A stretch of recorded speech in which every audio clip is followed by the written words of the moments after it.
a year ago, we're talking about the Saints tanking for Arch and the first overall pick.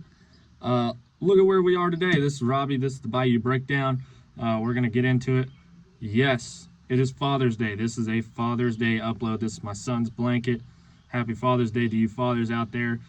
No one does it better. Who does this? Who does this other than the Bayou Breakdown? I mean, again, my guy James Skermetta. Love him like a brother. We'll see who gets that reference. I haven't seen him post today. Nobody does it better. We're here uploading on Father's Day. We'll see how it goes. But anyway, let's get into it. So everyone buried the Saints last year, 2025/2026 offseason. In 2025 and 2025's offseason, you're looking at national media predictions, looking at the Saints as bottom tier. And you got to remember, halfway through the season last year, we were on pace to be the lowest scoring offense in NFL history. A massive, massive change. Obviously, the tanking narratives, tanking for Arch, tanking for the first overall pick, whatever we could do to try to make something happen in a few years. We're still rebuilding. The Saints having no future at quarterback. Nobody really believed Spencer Rattler. They wanted to stand behind him. Now everybody's behind Tyler Shough. Everybody's seeing what Tyler Shough's done. Tyler Shough is pretty much the face of this franchise as of right now. But what changed? So, to me, what changed is the obvious. You add in Kellen Moore, who, just like Lane Kiffin, I said it in my last video, just like Lane Kiffin, I believe Kellen Moore is going to be the best head coach in Saints history. But you bring in Kellen Moore, who is a adaptive, crazy offensive mind for the Saints. And then you add in Tyler Shough, who, a lot of questions came out when he was coming out of the draft onto the Saints. He doesn't win that quarterback battle to start, and then he comes in and lights it up. And now over the offseason, he's done kind of, if you look at Tyler Shough and you look at Lane Kiffin, right? You bring in Lane Kiffin for LSU, which is the premier college team of Louisiana. And then you look at Tyler Shough, who is the premier quarterback of Louisiana for the New Orleans Saints. They're kind of doing the same thing. They're out there. They're being out there. They're going to do whatever it takes, and everybody's backing them, right? So you bring in Tyler Shough, and he plays extremely well last season, and he just is continuing on that track. There's no reason to believe he's not. Matter of fact, everything that's came through OTAs and minicamp is, Tyler Shough looks to be doing all the things that you would like to see your second-year quarterback that wouldn't have a sophomore slump. It looks like he is doing the things that you would see a second-year quarterback take a massive step, which is the biggest time frame and the best time frame to take a step as a quarterback. This is the time to take a step, and it looks like everything that people can see through OTAs and minicamp is none other than Tyler Shough is doing the things possible to take a step in the 2026 season. But you also have young talent that is developing from 2025's draft. I mean, we exploded on that draft. I think one of the big pieces I like to always talk about is Danny Stutzman from Oklahoma. I think he's going to be a force to be reckoned with. I don't think anybody can argue that point. I think he's going to have a way more massive role this year than he did last year, but I think last year was his proven year, and you could tell anytime he was on the field, he was impacting the play in some way. Danny Stutzman is a dog, certified DAWG dog. He's going to go out there, and he's going to do whatever it takes to be a premier starter on the Saints lineup. But also, the NFC is wide open. The NFC is, you don't know. Like, I can make a case for every single team why they would win 12 games in the NFC South. And I can also make a case for that same exact team, for every single team in the NFC South, why they're only going to win 6 games, right?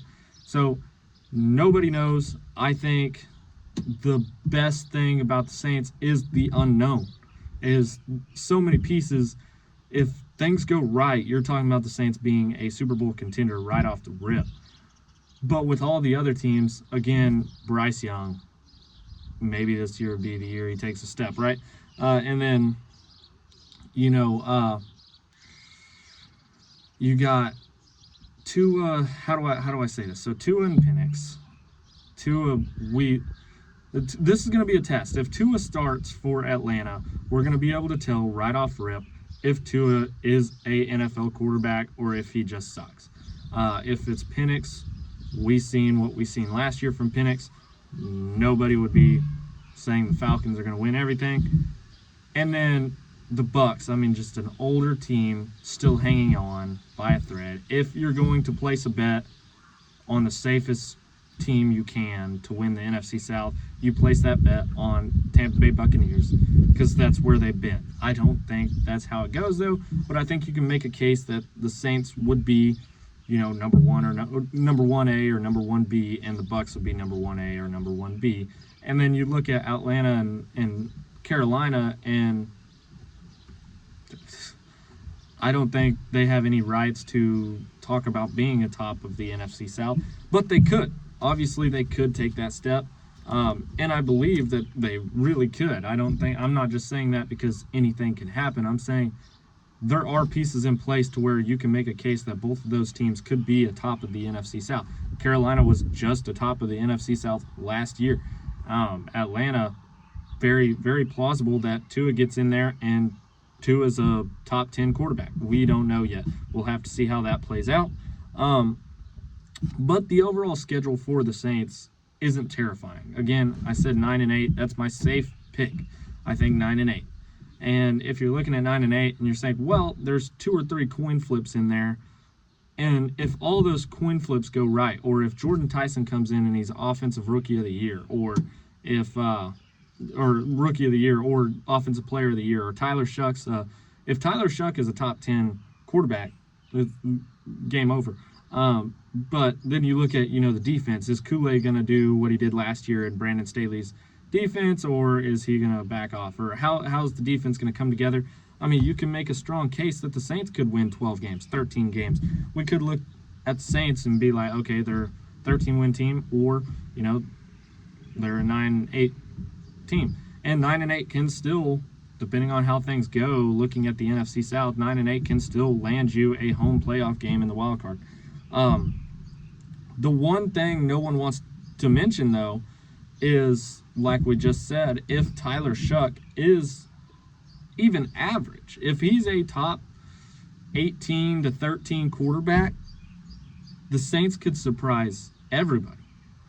If we're talking about Tyler Shuck being top 15, guys, we're set on quarterback. If we're talking about Tyler Shuck taking a step and everybody's realizing he's a top 10 quarterback, we're contending for an NFC championship right off rip. If we're talking about Tyler Shuck as top 5 quarterback in the NFL, watch out. And if he's just top 18 this year, he can still take those small leaps the more he gets comfortable in Kellen Moore's system, and eventually he can get there. But if this year is the year and Tyler Shuck goes to top 10 or something like that, or even just top 15, we're talking about having a real shot at contending, guys.